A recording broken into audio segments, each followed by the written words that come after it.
जय हिंद छात्रों, शिक्षा दीप क्लासेस के YouTube चैनल पर आप सभी का स्वागत है। इंजीनियरिंग मैकेनिक्स के लास्ट लेक्चर में हम लोगों ने पढ़ा था कि रिजल्टेंट ऑफ फोर्सेस, रिजल्टेंट हम लोग किस प्रकार से निकालते हैं।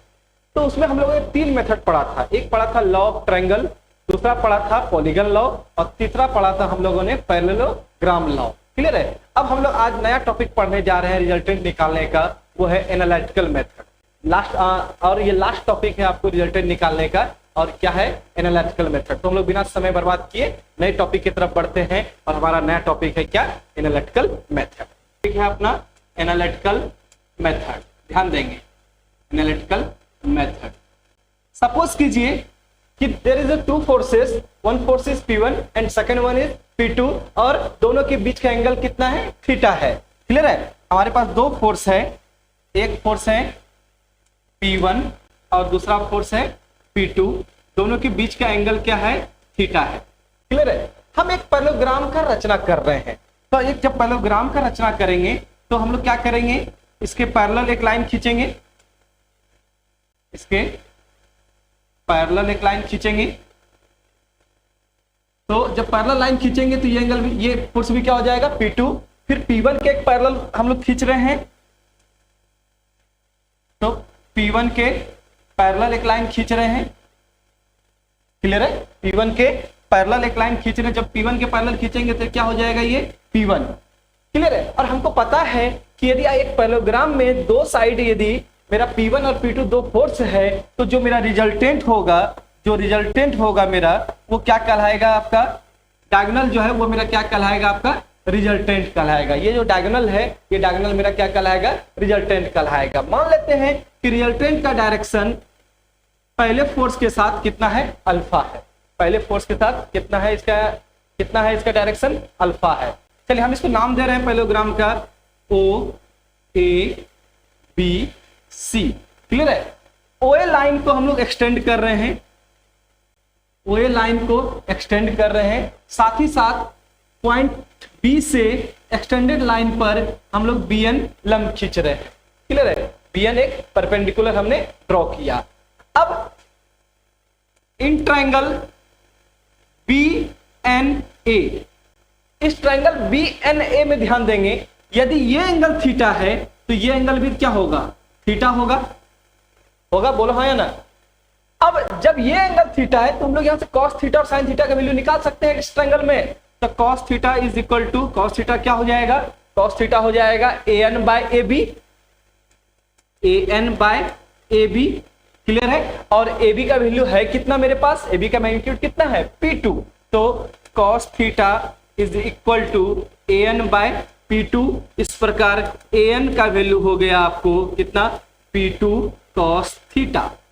AN का वैल्यू कितना आ गया? P2 cos theta. मीन्स हमको ये डिस्टेंस पता चल गया, ये कितना है? P2 cos theta. क्लियर है। उसी प्रकार यदि हम इसी ट्रायंगल में sin थीटा का वैल्यू निकालें तो sin थीटा बराबर क्या हो जाएगा? sin थीटा बराबर क्या हो जाएगा?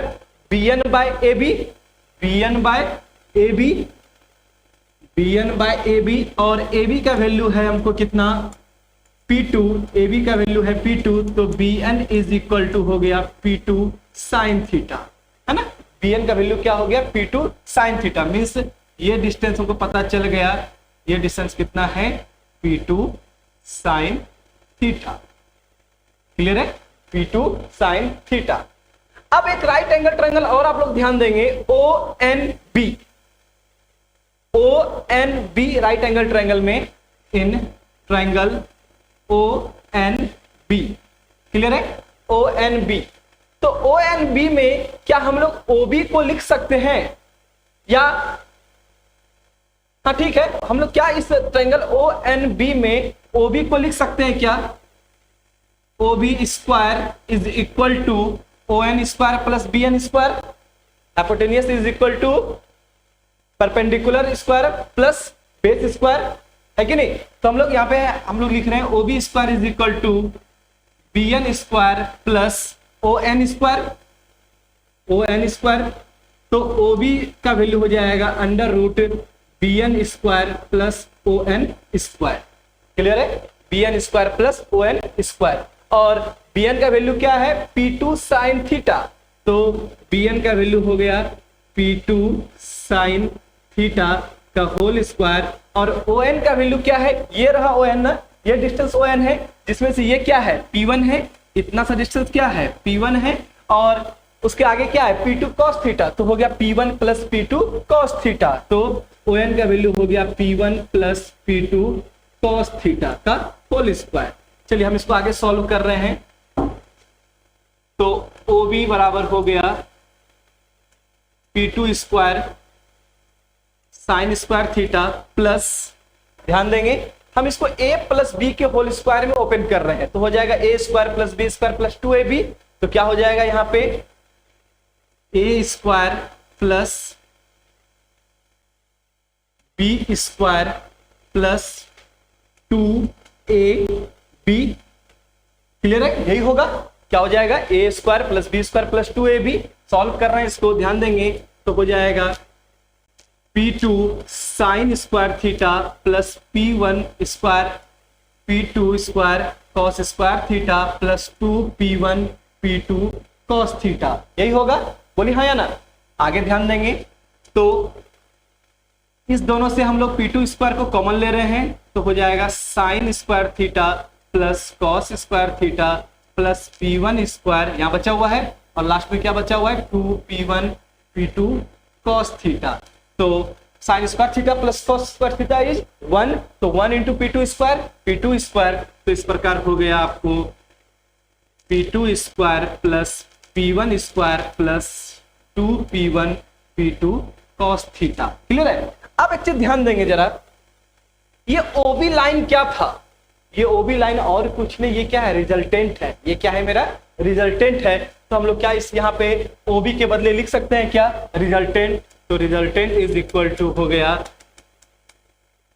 P1 square plus P2 square plus 2P1 P2 cos theta, means मेरा जो रिजल्टेंट है उसका मैग्नीट्यूड कितना आया, formula P1 square plus P2 square plus 2P1 P2 cos theta पे अंडर रूट, मीन्स यदि आपके पास दो फोर्स है, एक फोर्स P1 दूसरा फोर्स P2, और दोनों के बीच का एंगल यदि थीटा है, तो उसका रिजल्टेंट हो जाएगा under root P1 square plus P2 square plus 2P1 P2 cos theta. ध्यान देंगे जब भी आपको प्रश्न में रिजल्टेंट पूछेगा, ठीक है, तो आपको डायरेक्शन निकालना जरूरी है, और यहाँ पे ध्यान देंगे हम लोग इस रिजल्टेंट का डायरेक्शन क्या लिए हैं, अल्फा किसके साथ लिए हैं P1 फोर्स के साथ, किसके साथ लिए हैं P1 फोर्स के साथ, तो हमको इसमें से अल्फा भी निकालना होगा। चलिए हम लोग इसमें डायरेक्शन भी निकालते हैं, तो इसी ट्रायंगल में ट्रायंगल ONB में हम लोग tan अल्फा का वैल्यू निकाल लेते हैं, तो tan अल्फा बराबर क्या हो जाएगा Bn बाय ON, यही होगा, तो हम लोग यहाँ पे डायरेक्शन निकाल रहे हैं, तो डायरेक्शन निकाल रहे हैं हम लोग, तो डायरेक्शन बराबर tan alpha is equal to Bn by ON, clear है, tan alpha is equal to Bn by ON, तो हो जाएगा Bn का वैल्यू था आपको P2 साइन थीटा, और ON का वैल्यू था P1 plus P2 cos theta, clear है, तो tan अल्फा का वैल्यू क्या आ गया मेरे पास P2 sine theta by P1 plus P2 cos theta. हम लोग यहाँ से अल्फा निकाल लेते हैं, तो अल्फा इज इक्वल टू हो जाएगा tan inverse P2 sine theta by P1 plus P2 cos theta, तो ये हो गया मेरा डायरेक्शन, मीन्स यदि आपके पास दो फोर्स है और दोनों फोर्स के बीच का एंगल यदि थीटा है, तो रिजल्टेंट हो जाएगा आपके पास क्या P1 square plus P2 square plus 2P1 P2 cos theta पे रूट, और उसका रिजल्टेंट और उसका डायरेक्शन हो जाएगा alpha is equal to tan inverse P2 sine theta by P1 plus P2 cos theta. बहुत ही इंपॉर्टेंट है, मैंने क्या बताया कि न्यूमेरिकल को सॉल्व करते समय यदि आपके क्वेश्चन में रिजल्टेंट पूछे, तो रिजल्टेंट तो निकालना ही निकालना है, लेकिन डायरेक्शन निकालना नहीं भूलेंगे, क्योंकि यदि आप डायरेक्शन नहीं निकालेंगे तो आपका क्वेश्चन क्या हो जाएगा गलत हो जाएगा, क्लियर है, तो आपको डायरेक्शन भी आपको निकालना है, क्लियर है। कुछ स्पेशल केस है, ध्यान देंगे,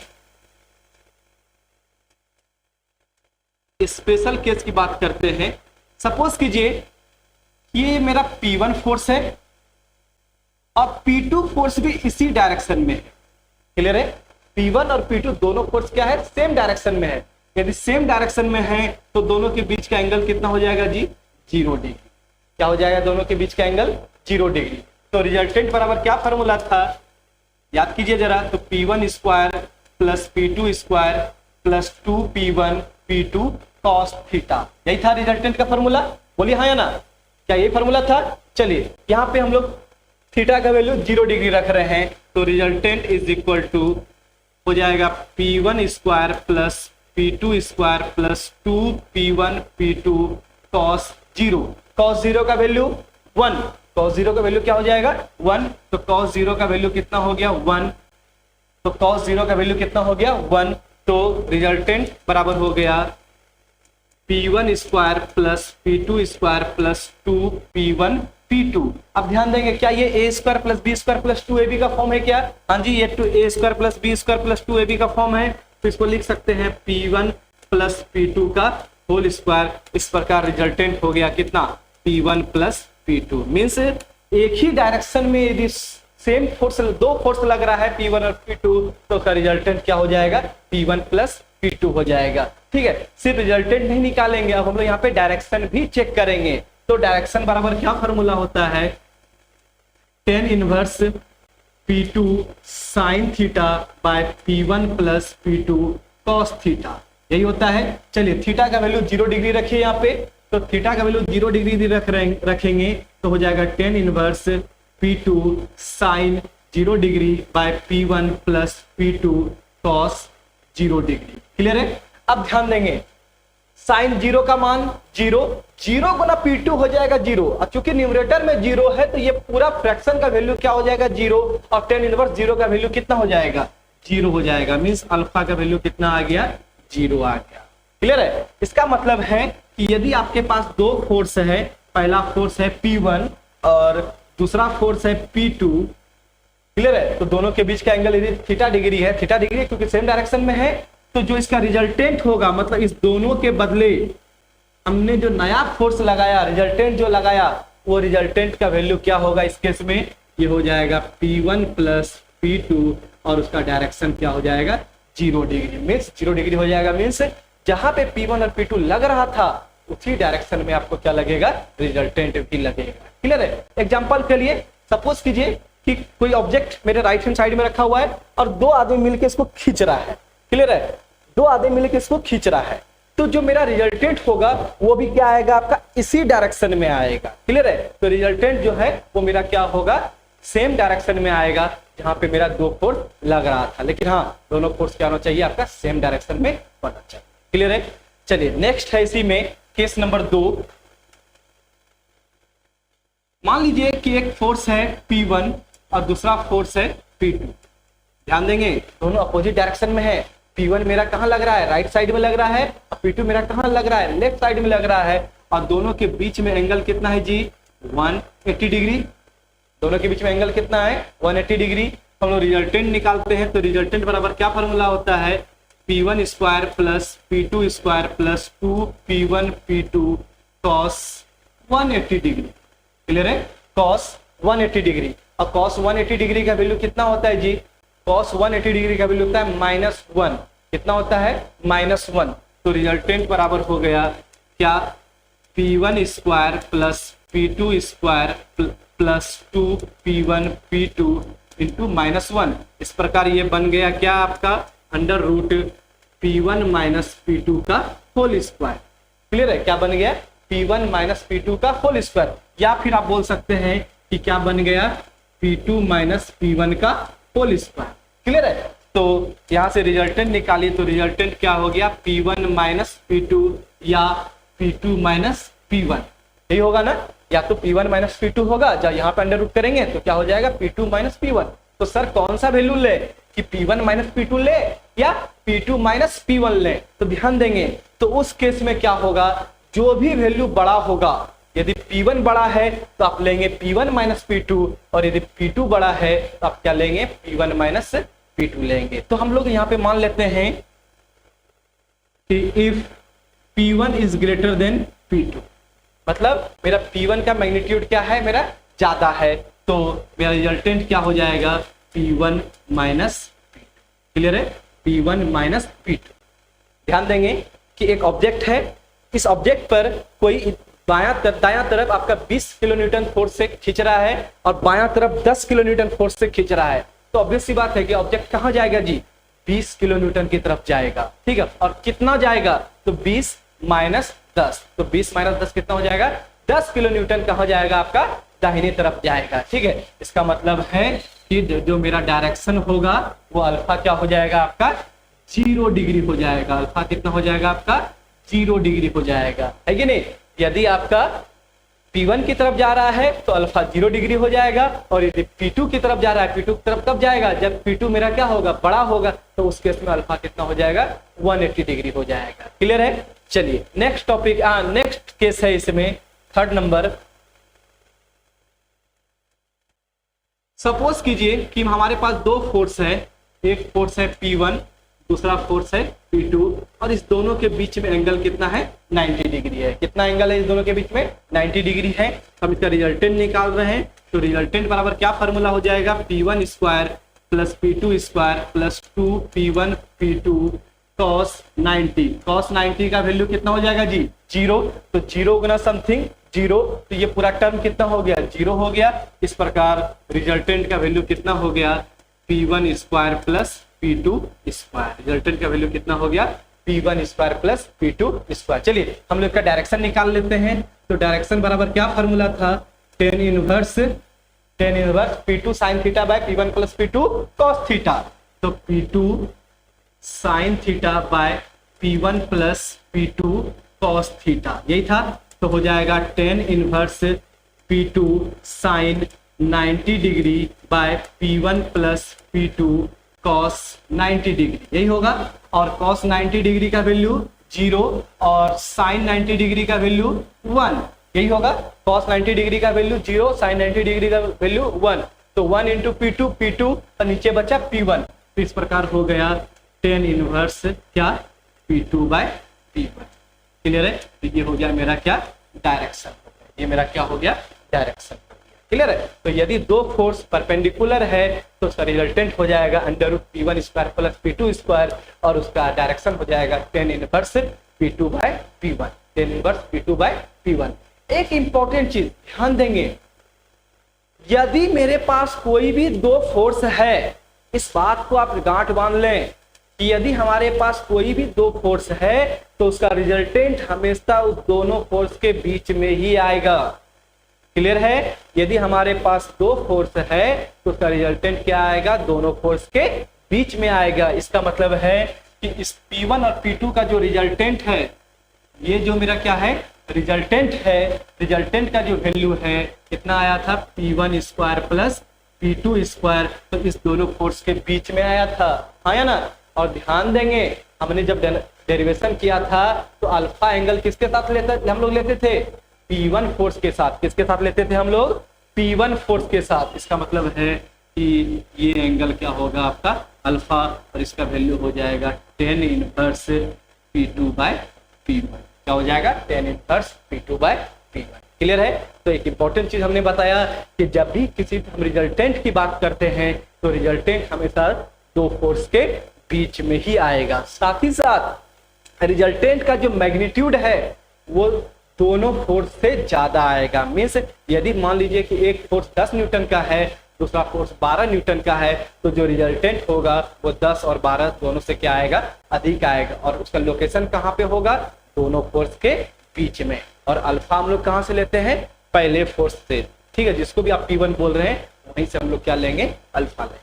क्लियर है यहाँ तक। चलिए हम थोड़ा सा इसको जनरलाइज कर देते हैं, इस फॉर्म को जनरलाइज कर देते हैं कि जो मेरा फोर्स P1 था हम लोग उसको बोल रहे हैं total force in x direction Px।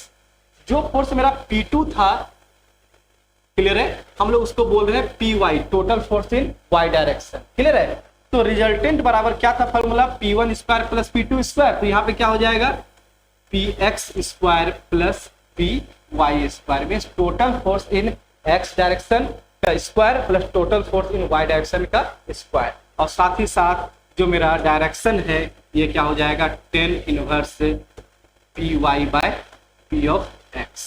Clear है। तो total force in y direction by total force in x direction. Clear है? तो हम लोग उसी फॉर्म को थोड़ा सा और जनरलाइज कर दिए कि जो मेरा P1 फोर्स था हम लोग उसको बोल रहे हैं Px और जो मेरा P2 फोर्स था उसको बोल रहे हैं P ऑफ y। तो इसका ये रिजल्टेंट हो गया और ये मेरा क्या हो गया, डायरेक्शन हो गया। क्लियर है? तो रिजल्टेंट और डायरेक्शन निकालने के लिए न्यूमेरिकल में हम लोग एनालिटिकल मेथड का उपयोग करेंगे। क्लियर है? और एनालिटिकल मेथड में हमारे पास टोटल 4 या हम एक बार और समराइज कर देते हैं। तो एनालिटिकल मेथड में हमारे पास कुछ फार्मूला आया। क्या फार्मूला आया कि यदि हमारे पास दो फोर्स है P1 और P2 और दोनों के बीच का एंगल यदि थीटा है तो रिजल्टेंट बराबर क्या बन के आया, P1 square plus P2 square plus 2P1 P2 cos theta. और डायरेक्शन का वैल्यू आया कितना, tan inverse P2 sin theta by P1 plus P2 cos theta. Clear है? उसके साथ सेकंड कि यदि मेरे पास दो फोर्स है Px और Py और दोनों के बीच का एंगल यदि 90 डिग्री है तो इसका जो रिजल्टेंट होगा वो क्या हो जाएगा, Px square plus Py square और डायरेक्शन जो है क्या हो जाएगा, tan inverse Py by P of x। Clear है? चलिए तो अब हम लोग इस टॉपिक से जो मेरा रिजल्टेंट है, रिजल्टेंट के संबंधित कुछ न्यूमेरिकल्स करेंगे। क्लियर है? जो कि बहुत ही इंपॉर्टेंट है। मान लीजिए ये गारंटी है कि हम जो आपको न्यूमेरिकल करा रहे हैं आपके एग्जाम में आएगा ही आएगा, इस बात की गारंटी है। तो हम लोग अब न्यूमेरिकल्स शुरू कर रहे हैं। क्लियर है? तो हम लोग पहला न्यूमेरिकल शुरू कर रहे हैं। क्वेश्चन देखिए क्या बोल रहा है कि यदि आपके पास दो फोर्स है, एक फोर्स है 100 किलो न्यूटन और दूसरा है क्या 50 किलो न्यूटन, और जो कि किसी बिंदु पर लग रहा है, किसी पॉइंट पर लग रहा है, तो उसका मैग्नीट्यूड और डायरेक्शन बताइए यदि दोनों फोर्स के बीच का एंगल कितना है, 60 डिग्री है। दोनों फोर्स के बीच का एंगल कितना है, 60 डिग्री है। ध्यान देंगे जब भी हम लोग क्वेश्चन सॉल्व करेंगे सबसे पहले डायग्राम को बनाएंगे। क्लियर है? तो दो फोर्स हैं, सपोज कीजिए कि पहला फोर्स है 100 किलो न्यूटन और दूसरा फोर्स है 50 किलो न्यूटन। क्लियर है? दोनों के बीच का एंगल कितना है, 60 डिग्री। दोनों के बीच का एंगल कितना है, 60 डिग्री। ठीक है? अब हमको क्या निकालना है, इसका रिजल्टेंट निकालना है। तो रिजल्टेंट बराबर क्या फॉर्मूला होता है, P1 square plus P2 square plus 2P1 P2 cos theta. तो P1 का वैल्यू है 100 तो हो गया 100 square plus 50 square plus 2 into 100 into 50 cos 60 degree. Clear है? तो हो गया रिजल्टेंट इज इक्वल टू, ध्यान देंगे इंजीनियरिंग के बच्चे आप लोग ध्यान देंगे इस बात को, आप लोग कभी भी इसको जो है एक एक करके सॉल्व नहीं करेंगे कि आप पहले cos 60 का वैल्यू रख रहे हैं फिर इसको सॉल्व कर रहे हैं, फिर 50 का स्क्वायर कर रहे हैं, फिर 100 का स्क्वायर कर रहे हैं। ऐसा गलती नहीं करना है। आपके पास इंजीनियरिंग कैलकुलेटर है, आप कैलकुलेटर पे इस पूरे इक्वेशन को टाइप कीजिए, एक बार में पूरा अंडर रूट के साथ पूरे इक्वेशन को टाइप कीजिए और इक्वल टू का बटन दबाइए और बताइए कि आपका आंसर क्या आ रहा है। मेरा आंसर आ रहा है 132.28 किलो न्यूटन। क्या आ रहा है मेरा, 132.28 किलो न्यूटन। क्लियर है? अब सिर्फ रिजल्टेंट निकालने से मेरा काम नहीं बनेगा। हमने शुरू में बताया कि जब भी आपसे रिजल्टेंट पूछेगा तो मैग्नीट्यूड यदि पूछे, या जब भी आपसे मैग्नीट्यूड पूछेगा, चाहे रिजल्टेंट का मैग्नीट्यूड यदि पूछ रहा है तो डायरेक्शन पूछे या ना पूछे, आपको डायरेक्शन निकालना है। लेकिन इस क्वेश्चन में देखिए आपको डायरेक्शन तो पूछ ही रहा है, अच्छी बात है, नहीं पूछेगा फिर भी आपको डायरेक्शन निकालना है। चलिए तो डायरेक्शन बराबर क्या फॉर्मूला था, tan inverse P2 sin theta by P1 plus P2 cos theta. Clear है? तो हो गया tan इनवर्स P2 का वैल्यू कितना है जी, 50, तो हो गया 50 sin 60 डिग्री बाय P1 का वैल्यू है 100 प्लस 50 cos 60 डिग्री। ठीक है? फिर से कैलकुलेटर पे पूरे इक्वेशन को टाइप कीजिए। अब बताइए कि आपका आंसर क्या आ रहा है। मेरा आंसर आ रहा है 19.1 डिग्री।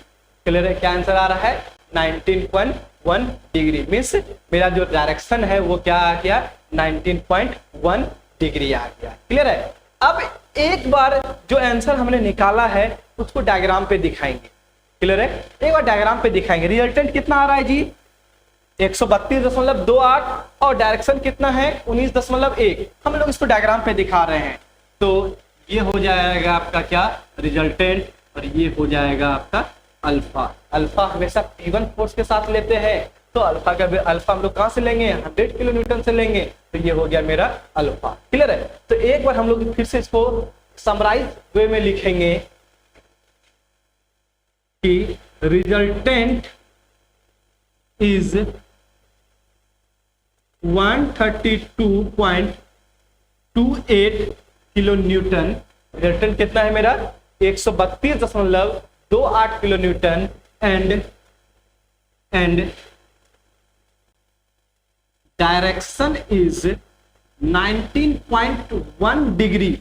19.1 डिग्री डायरेक्शन है। किसके साथ डायरेक्शन है, 100 किलो न्यूटन फोर्स के साथ। किसके साथ डायरेक्शन है, 100 किलो न्यूटन फोर्स के साथ। और घड़ी के दिशा में है कि घड़ी के विपरीत दिशा में है, एंटी क्लॉकवाइज में है या क्लॉकवाइज में है। हाँ जी, ये एंटी क्लॉकवाइज में है। एंटी क्लॉकवाइज में है मतलब काउंटर क्लॉकवाइज में है। तब लिखेंगे direction is 19.1 degree with 100 kilo Newton in counter clockwise direction. Clear है, ये डायरेक्शन में है, काउंटर क्लॉकवाइज डायरेक्शन में है। तो ये आपका आंसर है। आप लोग के दिमाग में एक क्वेश्चन आ रहा होगा कि क्या सर हम लोग P1 के आप P1 के जगह 50 और 50 के जगह 100 ले सकते थे क्या? हाँ जी, आप ले सकते हैं, कोई अंतर नहीं आएगा। रिजल्टेंट तो सेम आएगा लेकिन अल्फा का वैल्यू चेंज आ जाएगा। लेकिन जब आप उस अल्फा को लेंगे तो आप 50 किलो न्यूटन से लेंगे, ठीक है। तो जब 50 किलो न्यूटन से लेंगे तो फिर भी आपके 100 किलो न्यूटन के साथ जो एंगल है वो क्या आएगा, 19.1 आएगा। तो आप कहीं से भी एंगल ले लीजिए, किसी को भी P1 और किसी को भी आप P2 ले सकते हैं। क्लियर है। चलिए नेक्स्ट क्वेश्चन की तरफ चलते हैं। नेक्स्ट क्वेश्चन है कि the angle between two forces of 40 kilo Newton and 30 kilo Newton is 60 degree. दो फोर्स है 30 किलो न्यूटन और 60 किलो न्यूटन, दोनों के बीच का एंगल कितना दिया हुआ है, 60 डिग्री है, ठीक है। और साथ ही साथ बोल रहा है कि 40 किलो न्यूटन का जो फोर्स है वो कहां लग रहा है, हॉरिजॉन्टल लग रहा है। हॉरिजॉन्टल लग रहा है मींस एक्स डायरेक्शन में लग रहा है। तो कह रहा है कि मैग्नीट्यूड और डायरेक्शन बताइए यदि जो मेरा फोर्स है वो कैसा नेचर का है, पुल नेचर का है। ध्यान देंगे क्या बोल रहा है क्वेश्चन कि दो फोर्स है जिसमें से एक फोर्स जो 40 किलो न्यूटन का है वो बिल्कुल ही कहां लग रहा है, हॉरिजॉन्टल लग रहा है। क्लियर है। और दूसरा फोर्स जो है 30 किलो न्यूटन का, उसके बीच का जो एंगल है वो कितना है, 60 डिग्री है। उसके बीच का एंगल कितना है, 60 डिग्री है। क्लियर है। तो हमको क्या कर रहा है पहला केस कि हमको इसका रिजल्टेंट बताना है। कब, जब दोनों फोर्स किस नेचर का हो, पुल नेचर का हो। मींस इस पॉइंट के रेस्पेक्ट में ये फोर्स कहां लग रहा है, पुल नेचर का है। ये फोर्स भी कैसा है, पुल नेचर का है। क्लियर है। तो रिजल्टेंट बराबर हो जाएगा क्या, under root P1 square plus P2 square plus 2P1 P2 cos theta. यही हो जाएगा।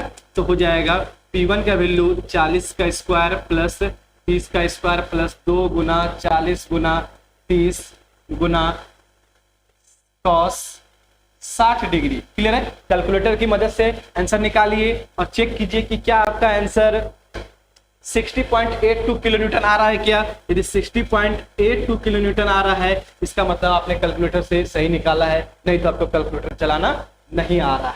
क्लियर है। अब हम लोग क्या निकाल रहे हैं, यहाँ पे डायरेक्शन निकाल रहे हैं। तो डायरेक्शन बराबर क्या फॉर्मूला होता है, tan inverse P2 sin theta by P1 plus P2 cos theta. Clear है। तो हो जाएगा tan inverse P2 sin theta. तो P2 का वैल्यू कितना है, 30 और थीटा का वैल्यू कितना है, 60। तो हो जाएगा 30 sin 60 डिग्री बाय P1 का वैल्यू है 40 प्लस 30 cos 60 डिग्री। क्लियर है। कैलकुलेटर की मदद से आप लोग सॉल्व कीजिए और बताइए कि क्या आपका आंसर 25.28 डिग्री आ रहा है क्या, 25.28 डिग्री।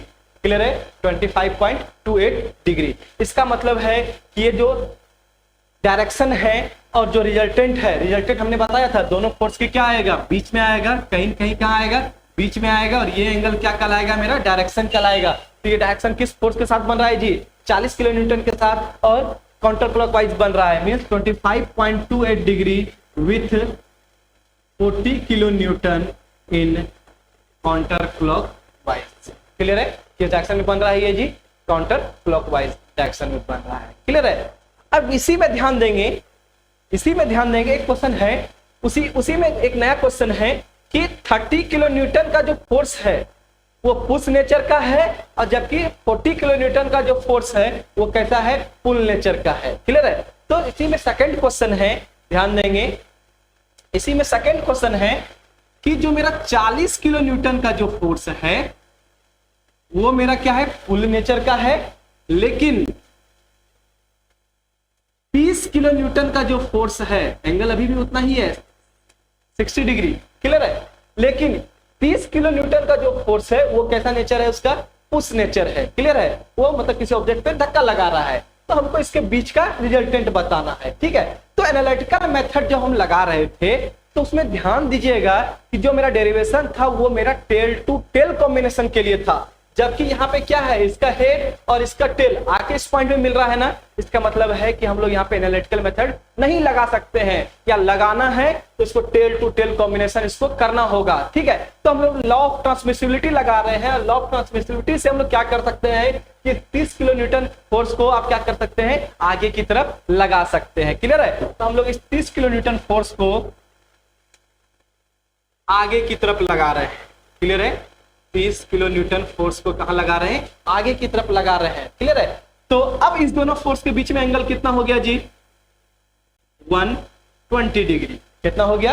120 डिग्री, क्योंकि ये 60 है तो ये कितना हो जाएगा? 120 डिग्री। मींस एक फोर्स है P1 40 किलो न्यूटन, दूसरा फोर्स है 30 किलो न्यूटन, और दोनों के बीच का एंगल कितना है जी? 120 डिग्री। अब हम लोग इसका रिजल्टेंट निकाल रहे हैं, तो रिजल्टेंट बराबर फॉर्मूला हो जाएगा P1 square plus P2 square plus 2 P1 into P2 cos 120 degree.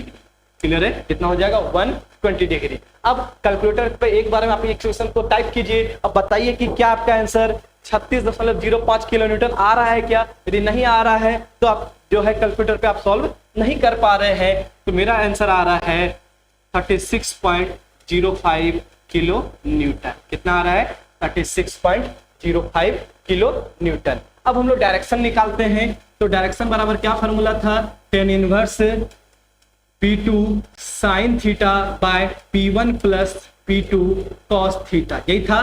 तो हो जाएगा tan इनवर्स P2 का वैल्यू कितना है जी? 30 किलो न्यूटन, और साइन इस बार एंगल जो है 120 है, तो हो जाएगा साइन 120 बाय P2 का वैल्यू है 40, और P1 का वैल्यू है 40 और P2 का वैल्यू है 30, तो हो गया 30 cos 120 डिग्री। कैलकुलेटर की मदद से सॉल्व कीजिए और बताइए कि क्या आपका आंसर 46.10 आ रहा है क्या?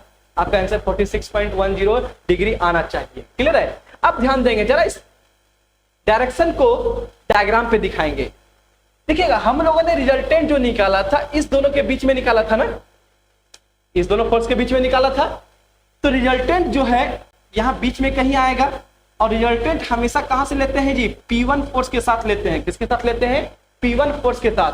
मतलब ये जो रिजल्टेंट निकला है 46.10 डिग्री, ठीक है, तो वो किसके साथ है? 40 किलो न्यूटन के साथ, और क्लॉकवाइज डायरेक्शन में है। किसके साथ डायरेक्शन में है? क्लॉकवाइज डायरेक्शन में है, तो हो जाएगा 46.10 degree with 40 kilo Newton force in clockwise direction. Clear है? क्या हो जाएगा? Clockwise direction. क्लियर है? तो ये हो गया आपका इसका डायरेक्शन, और ये हो गया आपका रिजल्टेंट। रिजल्टेंट हमेशा दो फोर्स के बीच में ही कहीं आएगा। क्लियर है? चलिए नेक्स्ट क्वेश्चन की तरफ चलते हैं। नेक्स्ट क्वेश्चन देखेंगे, कह रहा है कि the resultant of two forces acts along the line perpendicular to one force and its magnitude is half of the other force, then find the angle between two forces। Clear है? हमको दोनों force के बीच में क्या चाहिए? Angle चाहिए। ध्यान देंगे, तो क्वेश्चन में क्या बोल रहा है कि जो मेरा रिजल्टेंट है दोनों फोर्स का, वो क्या है कि पहले फोर्स के क्या है? परपेंडिकुलर है। क्या है? पहले फोर्स के परपेंडिकुलर है। ध्यान देंगे, यहाँ पे क्वेश्चन बोल रहा है कि सपोज कीजिए कि ये मेरा पहला फोर्स है P1, ठीक है, और दूसरा फोर्स कहीं भी हो सकता है, हमको नहीं पता, लेकिन दूसरा फोर्स और पहला फोर्स का जो रिजल्टेंट है वो रिजल्टेंट जो है क्या है, पहला फोर्स के क्या है, परपेंडिकुलर है, मींस अल्फा का वैल्यू कितना है, 90 डिग्री है। क्लियर है। अच्छा, जब रिजल्टेंट 90 डिग्री पर है, इसका मतलब है कि P2 जब भी होगा ये 90 डिग्री के बाद ही होगा। क्लियर है, 90 डिग्री के बाद ही होगा। पूछिए सर जी ऐसा क्यों? क्योंकि हमको पता है कि रिजल्टेंट हमेशा दो फोर्स के बीच में आता है कहीं न कहीं। तो रिजल्टेंट यदि 90 डिग्री पर आ रहा है, इसका मतलब है कि P2 जो है वो रिजल्टेंट के बाद ही होगा कहीं ना कहीं। क्लियर है। और साथ ही साथ क्वेश्चन बोल रहा है कि जो मेरा दूसरा एक force, one force and its magnitude is half of the other force. Clear है कि जो मेरा रिजल्टेंट का जो मैग्नीट्यूड है वो दूसरे फोर्स का क्या है, आधा है। मतलब ये रिजल्टेंट का जो वैल्यू है वो क्या है, P2/2 है। क्लियर है। तो हमसे पूछ रहा है कि पहला फोर्स और दूसरे फोर्स के बीच का एंगल क्या होगा। तो मान लेते हैं कि दोनों फोर्स के बीच का एंगल कितना है, थीटा डिग्री। मींस हमको क्या निकालना है, थीटा निकालना है। क्लियर है, क्वेश्चन क्लियर है। एक बार क्वेश्चन को हम फिर से रिपीट कर देते हैं कि दो फोर्स के बीच का जो रिजल्टेंट है वो पहले फोर्स के परपेंडिकुलर है, साथ ही साथ रिजल्टेंट का जो मैग्नीट्यूड है वो दूसरे फोर्स का क्या है, आधा है। क्लियर है। तो हमको बताना है कि दोनों फोर्स के बीच का एंगल क्या है, तो हमको थीटा निकालना है। ध्यान देंगे। अच्छा, एक चीज तो क्लियर है कि जब भी थीटा का वैल्यू आएगा वो थीटा का वैल्यू 90 से क्या होगा, ज्यादा ही होगा।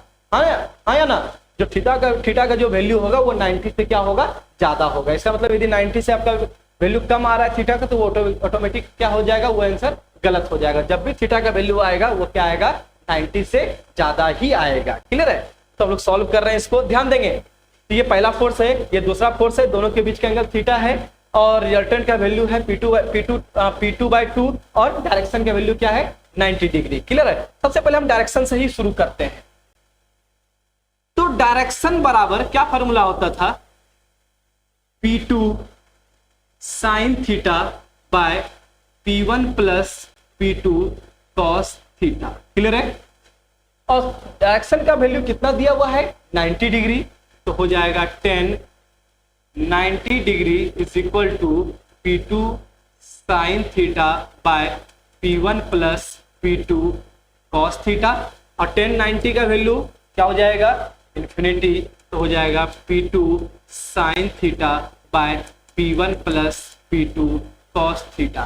ध्यान देंगे, किसी भी फ्रैक्शन का आंसर इन्फिनिटी तभी होगा जब आपका डिनोमिनेटर क्या होगा, जीरो होगा। मींस इस इक्वेशन का आंसर इन्फिनिटी तभी होगा जब P1 plus P2 cos theta is equal to क्या होगा, जीरो होगा। क्लियर है। तो इस प्रकार P1 बराबर हो गया क्या, माइनस P2 कॉस थीटा। हम लोग तो इसको बोल रहे हैं इक्वेशन 1, काम आएगा आगे, इसलिए हम इसको बोल रहे हैं P1 का वैल्यू क्या, minus P2 cos theta. Clear है। अब ध्यान देंगे, अब उस दोनों फोर्स के बीच का रिजल्टेंट निकाल रहे हैं।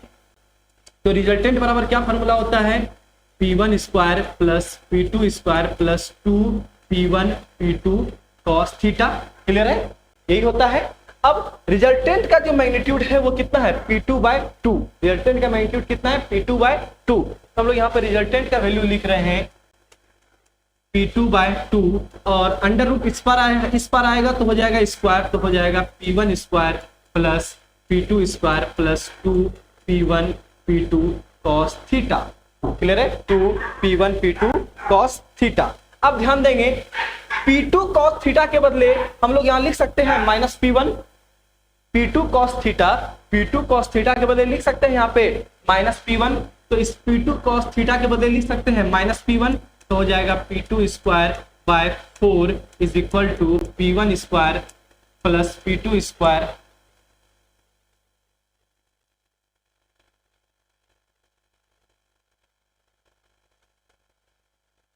ध्यान देंगे, यदि आप यहाँ पे P2 cos थीटा के बदले यदि आप P1 लिख देते हैं तो थीटा हट जाएगा, थीटा फिर नहीं आएगा। एक काम करते हैं, P1 के बदले रख देते हैं minus P2 cos theta. Clear है। जहां जहां P1 है वहां रख देते हैं क्या, minus P2 cos theta. Clear है। तो रिजल्टेंट का वैल्यू था P2/2 का square is equal to P1 square plus P2 square plus 2P1 P2 cos theta. हम लोग P1 के बदले क्या लिख रहे हैं, P1 के बदले क्या लिख रहे हैं, माइनस P2 कॉस थीटा। तो हो जाएगा P2/2 का whole square is equal to P1 के बदले क्या लिख रहे हैं, माइनस P2 कॉस थीटा का whole square plus P2 square plus 2 P1 के बदले लिख रहे हैं माइनस P2 कॉस थीटा और साथ में है P2 कॉस थीटा। सॉल्व कर रहे हैं हम लोग इसको, ध्यान देंगे तो P2 square by 4 P2 square by 4 is equal to P2 square cos square theta plus P2 square इधर हो जाएगा minus 2 P2 square cos square theta. Clear है? अब ध्यान देंगे तो हो गया P2 square by 4 is equal to यहाँ पे minus 2 P2 square cos theta में से minus P2 cos square theta को माइनस करेंगे तो ये हो जाएगा minus P2 cos square theta plus P2 square. सभी जगह से P2 को स्क्वायर को कॉमन लेके कैंसिल आउट कर देंगे तो क्या बचेगा, तो 1/4 इज इक्वल टू minus cos square theta plus 1। Clear है? क्या बचेगा, minus cos square theta plus 1। तो cos square theta is equal to हो गया 1 माइनस 1/4। इस प्रकार cos square theta is equal to 3/4 और cos theta is equal to √3/4 means theta is equal to 30 degree और 150 degree. Theta is equal to कितना, 30 degree और 150 degree. Clear है? ध्यान देंगे 30 डिग्री तो आंसर हो ही नहीं सकता है, क्योंकि हमने बताया था यहाँ पे बताया कि यदि चूंकि रिजल्टेंट मेरा क्या है 90 डिग्री पर है, रिजल्टेंट मेरा क्या है 90 डिग्री पर है, तो जब भी मेरा सेकंड फोर्स होगा वो क्या होगा 90 डिग्री पे क्या होगा, ज्यादा ही होगा। इसका मतलब 30 डिग्री पे आंसर हो ही नहीं सकता है। तो आंसर क्या होगा जी आपका यहाँ पे 150 डिग्री। तो थीटा का वैल्यू कितना हो जाएगा 150 डिग्री। क्लियर है? यदि आपको डाउट आ रहा है कि सर कॉस थीटा का वैल्यू √3/4 है तो 150 कैसे होगा, क्लियर है? तो इसमें आप लोग थोड़ा सा मैथमेटिक्स का मदद लेंगे। क्लियर है? और कैलकुलेटर पर रख के देखेंगे कि कॉस 150 का वैल्यू √3/2 आ रहा है कि नहीं आ रहा है। क्लियर है? और बाकी आप ट्रिगो में आप लोग उसको पढ़े भी होंगे। ठीक है? कि जो मेरा सेकंड क्वाड्रेंट है, सेकंड क्वाड्रेंट में थीटा का जो वैल्यू होता है, कॉस थीटा का जो वैल्यू होता है वो क्या होता है, पॉजिटिव। क्लियर है? चलिए नेक्स्ट क्वेश्चन की तरफ चलते हैं। अब नेक्स्ट क्वेश्चन है अपना कि the resultant of two force F and 60 newton is 80 newton. दो फोर्स F और 60 न्यूटन, दो फोर्स है मेरे पास F और 60 न्यूटन, दोनों का रिजल्टेंट कितना है 80 न्यूटन है और it is inclined at 60 degree to the 60 newton. ठीक है? और जो रिजल्टेंट है, रिजल्टेंट का जो डायरेक्शन है वो कितना है 60 डिग्री है, किसके साथ, 60 न्यूटन फोर्स के साथ। ठीक है? तो कह रहा है कि find the direction and magnitude of force F। ध्यान देंगे दो फोर्स है, एक फोर्स है 60 न्यूटन और दूसरा फोर्स है कितना F। क्लियर है? इस दोनों का जो रिजल्टेंट है, ये रिजल्टेंट है आपको कितना 80 न्यूटन। रिजल्टेंट कितना दिया हुआ है 80 न्यूटन। साथ ही साथ इसका डायरेक्शन दिया हुआ है अल्फा का वैल्यू 60 डिग्री। किसके साथ कह रहा है, किसके साथ, 60 न्यूटन के साथ। ठीक है? तो 60 न्यूटन के साथ डायरेक्शन का वैल्यू दिया हुआ है। तो कह रहा है कि हमको F का मैग्नीट्यूड बताइए और F का डायरेक्शन बताइए। ठीक है? मतलब हमको ये एंगल थीटा चाहिए। तो हमको क्या क्या चाहिए यहाँ पे, F और थीटा चाहिए। ध्यान देंगे हमको इस क्वेश्चन में दो चीज पूछ रहा है, एक मैग्नीट्यूड पूछ रहा है फोर्स का और दूसरा इस F फोर्स का क्या पूछ रहा है, डायरेक्शन पूछ रहा है। क्लियर है कि भाई कितना डिग्री एंगल पर है 60 न्यूटन के साथ, है ना? तो ध्यान दीजिएगा यहाँ पे मेरे पास दो अननोन है, एक अननोन है F और दूसरा अननोन है थीटा। दो अननोन है ना, तो हमको दो अननोन को यदि सॉल्व करना है तो दो इक्वेशन चाहिए ही चाहिए होगा। क्लियर है? और दो इक्वेशन हम यहाँ से निकाल सकते हैं। ध्यान देंगे कैसे, हमको पता है कि रिजल्टेंट बराबर फॉर्मूला होता है P1 square plus P2 square into 2P1 P2 cos theta. Clear है? 2P1 P2 cos theta. Theta कितना माने हम लोग यहाँ पे, थीटा ही एंगल कितना लिए हैं, थीटा ही लिए हैं। और रिजल्टेंट का वैल्यू कितना है जी आपको 80 न्यूटन। तो 80 बराबर हो गया 60 का square plus F square plus 60 गुना 2 120 F कॉस थीटा और वर्गमूल है इस पर आएगा तो हो जाएगा वर्ग, तो हो गया 80 का स्क्वायर बराबर 60 square plus F square plus 120 F cos theta. Clear है? तो सॉल्व कीजिए इसको। तो ये हो जाएगा 80 का स्क्वायर 6400 अब प्लस 60 का स्क्वायर, 60 का स्क्वायर कितना हो जाएगा 3600, तो हो जाएगा 3600 plus F square plus 120 F cos theta. तो 3600 को इस पार कर लीजिए तो हो जाएगा is equal to F square plus 120 F cos theta. Clear है। अब 6400 में 3600 को माइनस कीजिए तो ये हो जाएगा आपको 2800 is equal to F square plus 120 F cos theta. इसको नाम दे रहे हैं इक्वेशन 1। इसको क्या नाम दे रहे हैं इक्वेशन 1। क्लियर है। तो यहाँ पे मेरा इक्वेशन 1 क्या बन रहा है, एफ और थीटा के बीच में क्या बन रहा है, एक रिलेशन बन रहा है। एफ और थीटा के बीच में क्या बन रहा है, एक रिलेशन बन रहा है। इसी प्रकार एक इक्वेशन को और फाइंड करेंगे। ध्यान देंगे हमको यहाँ पे डायरेक्शन भी दिया हुआ है। डायरेक्शन कितना दिया हुआ है 60 डिग्री। ध्यान देंगे हमको डायरेक्शन दिया हुआ है। हमको पता है कि 10 अल्फा इज इक्वल टू क्या होता है P2 sine theta by P1 plus P2 cos theta. Clear है। अब ध्यान देंगे तो हो जाएगा 10 डायरेक्शन का वैल्यू 60 डिग्री, P2 का value f sine theta by P1 का value 60 plus P2 f cos theta. तो 10 60 का वैल्यू कितना हो जाएगा √3। तो ये हो गया आपको √3 is equal to f sine theta by 60 plus f cos theta. ये हो गया इक्वेशन सेकंड। इक्वेशन सेकंड भी ध्यान देंगे क्या है, f और थीटा के बीच में क्या है, एक इक्वेशन है। तो इक्वेशन मेरे पास अब कितना अवेलेबल हो गया, 2 इक्वेशन हो गया। अब 2 इक्वेशन से आप लोग 2 अननोन को आप सॉल्व कर सकते हैं। और बताइए कि आप लोग इसको सॉल्व कर पाएंगे कि नहीं कर पाएंगे। यदि नहीं कर पाएंगे तो कमेंट में पूछिए कि हमसे सर ये कैसे सॉल्व होगा। और हम लोग डायरेक्ट, हम फिलहाल यहाँ पे डायरेक्ट आंसर लिख रहे हैं इसका। ठीक है। दोनों समीकरण 1 और 2 को सॉल्व करेंगे तो f का वैल्यू आएगा 72.11 किलो न्यूटन और थीटा का वैल्यू आएगा 106.10 डिग्री। क्लियर है। 106.10 डिग्री। ये आपका क्या है आंसर है। ठीक है। आप लोग हमको सॉल्व करके बताइए क्या क्या इक्वेशन 1 और इक्वेशन 2 को सॉल्व करके आपका आंसर क्या ये आ रहा है कि नहीं आ रहा है, कमेंट में मुझे करके बताइए। चलिए नेक्स्ट क्वेश्चन की तरफ चलिए देखेंगे।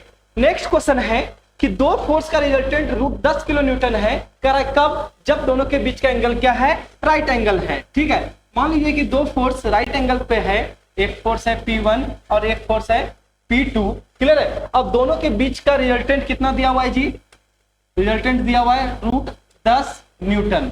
क्लियर है, √10 न्यूटन। और दोनों कब है, जब दोनों फोर्स के बीच का एंगल कितना है 90 डिग्री है। तो कह रहा है कि फिर दोनों फोर्स के बीच का रिजल्टेंट जो है √13 किलो न्यूटन होगा। कितना होगा, √13 किलो न्यूटन होगा जब दोनों फोर्स के बीच का एंगल कितना है 60 डिग्री है। मींस यदि P1 और P2 के बीच का एंगल यदि 60 डिग्री है तो उसका रिजल्टेंट कितना हो जाएगा √13 न्यूटन। तो कह रहा है कि हमको P1 और P2 का मैग्नीट्यूड चाहिए। P1 और P2 का क्या चाहिए, हमको मैग्नीट्यूड चाहिए। ध्यान देंगे तो हम लोग रिजल्टेंट बराबर पहले केस में, केस फर्स्ट में इसको बोले R1 और इसको बोल रहे हैं R2। तो R1 स्क्वायर, R1 को लिख सकते हैं क्या P1 square plus P2 square plus 2P1। अच्छा ऐसा क्यों होगा, ऐसा हम लोग क्यों करेंगे, क्योंकि ऐसा करने का जरूरत ही नहीं है। क्योंकि यहाँ पे ये दोनों फोर्स क्या है 90 डिग्री पर है। तो रिजल्टेंट का तो डायरेक्ट फॉर्मूला हो जाएगा क्या, R1 is equal to √P1 square plus P2 square हो जाएगा। ध्यान देंगे अब R1 का वैल्यू कितना है √10। तो हो गया √10 is equal to P1 square plus P2 square. इस प्रकार P1 square plus P2 square का वैल्यू कितना आ गया 10 आ गया। क्लियर है। P1 square plus P2 square का वैल्यू कितना आ गया आपको 10 आ गया। क्लियर है। अब सेकेंड केस में चलते हैं।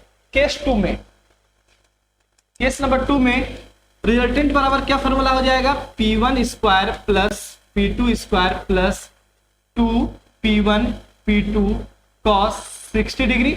और R2 का वैल्यू कितना है √13। तो हो जाएगा √13 is equal to P1 plus P2 square. P1 plus P2 square का वैल्यू 10। तो हो जाएगा P1 square plus P2 square का value 10 plus 2P1 P2 cos 60 degree. Clear है, cos 60 डिग्री।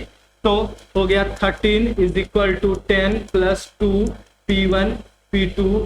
cos 60 का वैल्यू 1/2। cos 60 का वैल्यू कितना हो जाएगा 1/2। तो 2 से 2 कैंसल आउट हो गया। तो इस प्रकार हो गया आपको क्या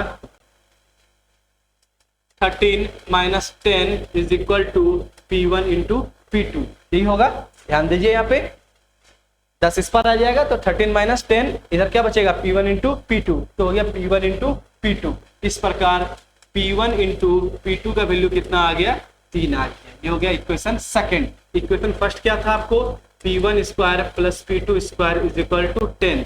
ये था आपका इक्वेशन 1। तो यहाँ पे फिर से 2 अननोन है और 2 इक्वेशन है। तो यहाँ से हम लोग P1 और P2 के वैल्यू को निकाल सकते हैं। क्लियर है, तो आप यहाँ से सॉल्व कीजिए और बताइए कि P1 और P2 का क्या वैल्यू आ रहा है। ठीक है, आप इसको सॉल्व कर सकते हैं, किसी भी मेथड से सॉल्व कीजिए। हम आपको एक आसान सा तरीका बताते हैं, हिट एंड ट्रायल मेथड। आप अंदाजा लगाइए, ध्यान दीजिएगा यहाँ पे P1 और P2 का मल्टीप्लिकेशन कितना है जी 3 है ना। तो आखिर ये 3 कैसे आ सकता है जनरल, आप एक अंदाजा लगाइए। कब क्या कीजिए, आप P1 का वैल्यू 1 ले लीजिए, आप P2 का वैल्यू 3 ले लीजिए। क्लियर है, तो जब आप इसको 1 लेंगे और इसको 3 लेंगे, क्या 1 इंटू 3 पूर गया। हाँ जी 3 हो गया। क्या यहाँ पे P1 का वैल्यू 1 और P2 का वैल्यू 3 रखने पे ये क्या 10 आ रहा है क्या। हाँ जी ये 10 आ रहा है। तो हम लोग बोल सकते हैं कि P1 का वैल्यू क्या है 1 किलो न्यूटन है और P2 का वैल्यू क्या है 3 किलो न्यूटन है। क्लियर है, तो ये आपका हो गया आंसर। क्लियर है, P1 का वैल्यू क्या है 1 किलो न्यूटन और P2 का वैल्यू क्या है आपका यहाँ पे 3 किलो न्यूटन। और एक इंपॉर्टेंट चीज, सिर्फ यही आंसर नहीं होगा, यदि आप P1 का वैल्यू 3 लेंगे और P2 का वैल्यू 1 लेंगे, फिर भी आपको दोनों इक्वेशन क्या होगा सेटिस्फाई हो जाएगा। तो हम लोग यहाँ पे बोल सकते हैं कि P1 का वैल्यू 3 किलो न्यूटन और P2 का वैल्यू 1 किलो न्यूटन। यह भी आंसर पॉसिबल। इस प्रकार 2 आंसर पॉसिबल है इस केस में। क्या P1 का वैल्यू क्या 1 किलो न्यूटन, दूसरा 3 किलो न्यूटन, या फिर P1 का वैल्यू 3 किलो न्यूटन और P2 का वैल्यू 1 किलो न्यूटन। क्लियर है, तो आज के क्लास को हम लोग यहीं पे समाप्त करते हैं। मिलते हैं नेक्स्ट क्लास में और भी क्वेश्चंस के साथ। हम लोग और भी क्वेश्चंस करेंगे जो आपके एग्जाम में आएंगे। तब तक के लिए आज के क्लास को हम लोग यहीं पे समाप्त करते हैं। मिलते हैं अगले क्लास में। धन्यवाद।